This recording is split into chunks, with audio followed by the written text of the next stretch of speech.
সবাইকে বাংলা নববর্ষের শুভেচ্ছা। Pohela Boishakh special recipe. তো আজকে আমি তোমাদের সাথে রান্নার কোনো ব্লগ শেয়ার করতে আসিনি। তো আজকে আমি শেয়ার করতে আসছি বাংলা নববর্ষের যে রান্নাগুলো আমি আয়োজন করছি সেগুলো। তো আজকে আমার রান্নাটা সম্পূর্ণ আমার বাবা রান্না করবে। আর আমার বাবাকে তো সবাই চিনো, ভিডিও দিছি অনেকবার। তো সেটাই আজকে আমি তোমাদের সাথে শেয়ার করব। হাই গাইস, আসসালামু আলাইকুম, welcome back to my channel. কেমন আছো তোমরা সবাই? আশা করছি ভালো আছো। আল্লাহর রহমতে আমি অনেক ভালো আছি। তো এখানে আমি রান্না করার জন্য মাংস নিয়ে নিছি। তো সেটাই আজকে আমি শেয়ার করব। সকাল সকাল উঠে গেছি, আর রান্না বাড়া তো আজকে আমার বাবাই করবে সব কিছু। তো তোমাদের সাথে শুধু একটু একটু করে আমি শেয়ার করব, সেটাই ভিডিওটি দেখবে ফার্স্ট থেকে লাস্ট পর্যন্ত দেখবে, আশা করছি ভালো লাগবে। তো এখানে আমি গরুর মাংসটা আমার বাবা আগে থেকেই কিন্তু মেখে জোখে তারপরে বসাইছে। আর এখানে পায়েসটা রান্না করবে, তার জন্য কিন্তু পায়েসের চালটাকে একটু ফুটিয়ে নিচ্ছে। আর এখানে মুরগির রোস্ট রান্না করবে, তার জন্য কিন্তু মশলাটা দিয়ে দিচ্ছে। তো ভিডিওটি ফার্স্ট থেকে লাস্ট পর্যন্ত দেখতে থাকো, আশা করছি ভালো লাগবে। আর ভালো লাগলে প্লিজ একটি লাইক আর একটি সাবস্ক্রাইব করে পাশে থাকবে। তো আজকে রান্নার কোনো ভিডিও হবে না, এখানে আজকে ভিডিও হবে একটু একটু করে মেহমানের জন্য কি রান্না করছি সেটা তোমাদের সাথে শেয়ার করব। তো এখানে যেহেতু মুরগির রোস্টটা রান্না করবে, তার জন্য কিন্তু এখানে টাটকা টমেটোটা যেটাকে বলে সেটা এখানে কেটে তারপরে কিন্তু দিয়ে দিচ্ছে। তোমরা চাইলে কিন্তু টমেটোর সসটা ইউজ করতে পারো। তো এখানে পাকা টমেটোটা অ্যাড করছে, করার পর কিন্তু খুব ভালো করে টমেটোটাকে জুসি করে তারপরে মুরগিটা এখানে অ্যাড করে দিচ্ছে। আর মুরগিটা অ্যাড করার পরে কিন্তু নেড়ে চেড়ে তারপরে কিন্তু মিক্স করে নিচ্ছে। তো দেখো কালারটা কিন্তু অনেক সুন্দর আসছে এই মুরগির রোস্টের। তো এটা রোজ যেহেতু পাকাবে, তো তার জন্য কিন্তু খুব ভালো করে মিক্স করে নিচ্ছে। আর এখানে গরুর মাংসটাকে মেখে জুকে যেহেতু বসাইছে, মাংসটা কিন্তু অনেকটা হয়ে আসছে। আর এখানে মুরগির রোস্টটা আর কি গুঁড়া দুধ যেটাকে বলে সেটা ইউজ করছে। তো এভাবে করেই কিন্তু মুরগির রোস্টটাকে রান্না করবে। তো তোমরা ফার্স্ট থেকে লাস্ট পর্যন্ত দেখতে থাকো, আশা করছি ভালো লাগবে। আর এখানে ঘি অ্যাড করছে মুরগির রোস্টে। তো ঘিটা দেওয়ার পরে কিন্তু এই রোস্টটা খেতে এবং রোস্টের ফ্লেভারটা অনেক সুন্দর আসে। তো মুরগির রোস্টটাকে খুব ভালো করে নেড়ে চেড়ে তারপরে কিন্তু রান্না করে নেবে। আর এখানে দেখো গরুর মাংসর মধ্যে যে মশলাটা আমরা বাসায় তৈরি করে থাকি সেই মশলাটা অ্যাড করে দিচ্ছি। আর দিয়ে দিচ্ছে কাঁচামরিচ। তো কাঁচামরিচটা কিন্তু আলাম আলামই দিয়ে দিচ্ছে। তো তোমরা চাইলে কিন্তু ফালি করে দিতে পারো। আর এখানে ডিমের কোরমাটা রান্না করবে, তার জন্য কিন্তু ডিমটাকে নিয়ে নিছে। তো এখানে কিন্তু পায়েসটাকে রান্না করে নিচ্ছে আমার বাবা।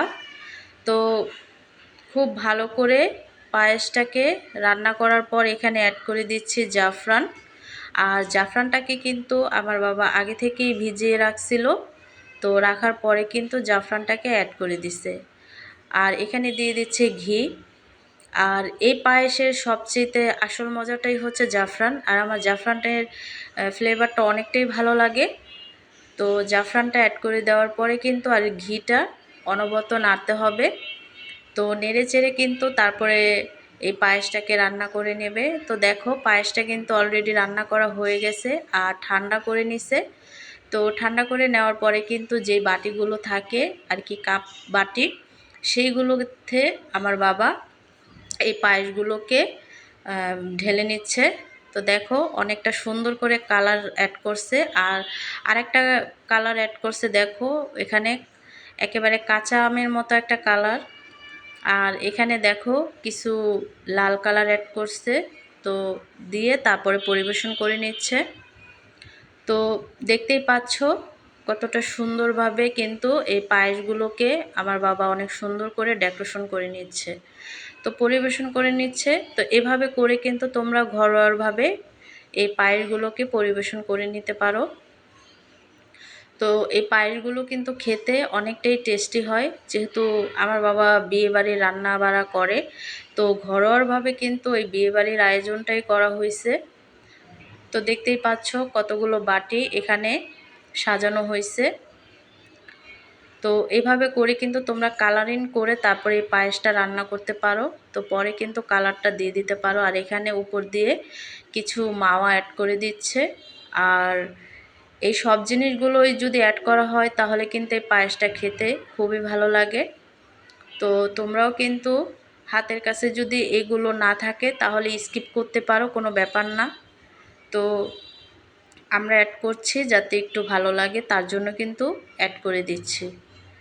তো দেখো পায়েসগুলো কিন্তু আমাদের পরিবেশন করা শেষ। আর এখন এখানে বোরহানি বানানো হচ্ছে, তার জন্য কিন্তু টক দইগুলোকে মার্কিন কাপড় থাকে, সেই মার্কিন কাপড়ে কিন্তু ছেঁকে নিচ্ছে।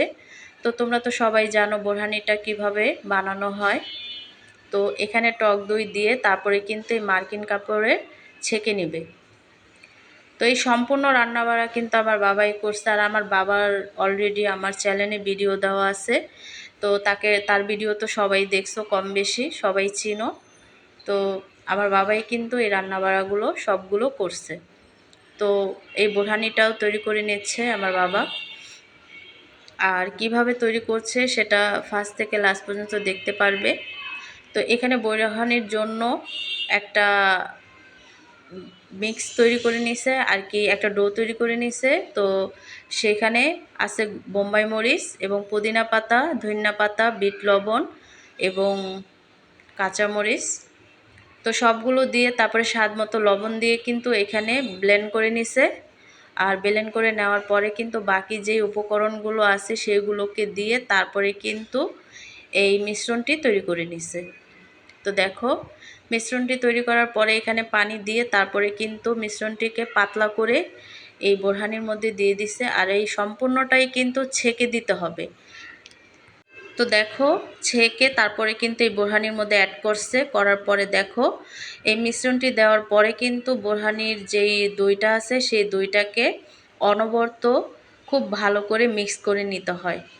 যে মশলাটা দেওয়া হয় সেই মশলাটা দেওয়ার পরে কিন্তু অনবরত নেড়ে চেড়ে তারপরে কিন্তু এই বোরহানিটাকে মিক্স করে নিছে। আর দেখো আমি পরিবেশন করে নিছি। বোরহানিটা খেতে খুবই সুস্বাদু হয়েছে, যেহেতু ঘরোয়াভাবে তৈরি করা হয়েছে। তো সেই ক্ষেত্রে তো অনেকটাই সুস্বাদু হয়েছে এই বোরহানিটা। তো তোমরাও চাইলে কিন্তু এই ভিডিওটি দেখে তারপরে কিন্তু এই বোরহানিটা তৈরি করে নিতে পারো। তো বোরহানিটা খেতে এবং তৈরি করতে খুবই সহজ, আর খেতেও কিন্তু খুবই অসাধারণ। তো দেখতেই পাচ্ছ। তো এখানে রান্না করা হয়েছে পোলাওটা। তো পোলাওটা অলরেডি রান্না করা শেষ।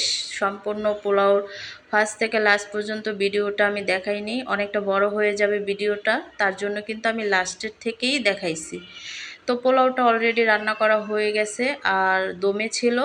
তো এখন আমার বাবা উল্টিয়ে পাল্টিয়ে দিচ্ছে, যাতে নিচের চালটা যদি কাঁচা থাকে সেটা উল্টিয়ে তারপরে কিন্তু ভালো করে উপরে দিয়ে দিচ্ছে যাতে ফুটে যায়। তো এখানে দেখো আমার বাবা কেওড়া জলটা দিয়ে দিচ্ছে। তো এখানে কেওড়া জলটা অ্যাড করে দিচ্ছে। আর কেওড়া জলটা তো সবাই কম বেশি চিনো। তো দেওয়ার পরে কিন্তু এখানে পোলাওটাকে খুব ভালো করে একটু আর কি ঘি দিছে। তো পোলাওটা যেহেতু ঘরোয়াভাবে রান্না করা হয়েছে, তো সেক্ষেত্রে আমরা তারপরে স্পেশালভাবেই কিন্তু পোলাওটাকে রান্না করার চেষ্টা করছি। আর তোমাদের ভিডিওতে দেখানোর জন্যই কিন্তু এত স্পেশাল করে আমরা তৈরি করছি। তো এখানে বেরেস্তাও অ্যাড করে দিচ্ছে, পেঁয়াজের যে বেরেস্তা, আর দিয়ে দিচ্ছে পেস্তা বাদাম কুচি। তো সব কিছুই কিন্তু এখানে অ্যাড করা হয়েছে বিয়েবাড়িতে যা যা অ্যাড করা হয়। তো দেখো সম্পূর্ণ পোলাওটাই কিন্তু বিয়েবাড়ির মতো সব কিছু আমরা অ্যাড করার চেষ্টা করছি, যাতে তোমরা দেখে বুঝে তারপরে রান্না করতে পারো। তো সম্পূর্ণ জিনিসগুলোই কিন্তু আমার বাবাই রান্না করছে। তো দেখো এখানে কিন্তু পায়েসগুলোকে খুব সুন্দর করে বাটিগুলোর মুখ আটকায়া তারপরে কিন্তু আমরা রেখে দিচ্ছি, যাতে কোনো ময়লা আবরণ না পড়ে। তো খুব সুন্দর করে তারপরে কিন্তু মুখা দিয়ে দিয়ে তারপরে আমরা আটকায় রাখতেছি, যাতে কোনো ময়লা টয়লা না পড়ে। তো আরেকটু পরেই মেহমান চলে আসবে, যেহেতু আমরা মেহমানের জন্যই এতগুলো রান্নাবাড়ি করা হয়েছে। তো মেহমান তো দেখাতে পারবো না, আমরা তোমাদেরকে খাবারটা শেয়ার করছি। এখানে মুরগির রোস্টটা রান্না করা হয়েছে, উপরে মাওয়া দিয়ে দিছি। আর এখানে হচ্ছে ডিমের কোরমাটা রান্না করছে, তো দেখতেই পাচ্ছ। ডিমের কোরমাটাও কিন্তু খুব ভালো করে রান্না। আর এখানে গরুর মাংসটা রান্না করা হয়েছে সম্পূর্ণ আলু দিয়ে, তারপরে কিন্তু রান্না করছে বিয়েবাড়িতে যেভাবে আর কি রান্না করা হয়। বিয়েবাড়িতে আর কি আলুটা দেওয়া হয় না, তো আমাদের ঘরে যেহেতু আলুটা খাবে তার জন্য কিন্তু দেওয়া হয়েছে। তো সম্পূর্ণ রান্নাবাড়াটা কেমন লাগছে অবশ্যই কিন্তু কমেন্টে জানাবে। তো অন্য কোনো রেসিপি নিয়ে তোমাদের মাঝে আবার চলে আসবো। আজকে এই পর্যন্তই। সবাই সুস্থ থাকবে, ভালো থাকবে। আল্লাহ হাফেজ।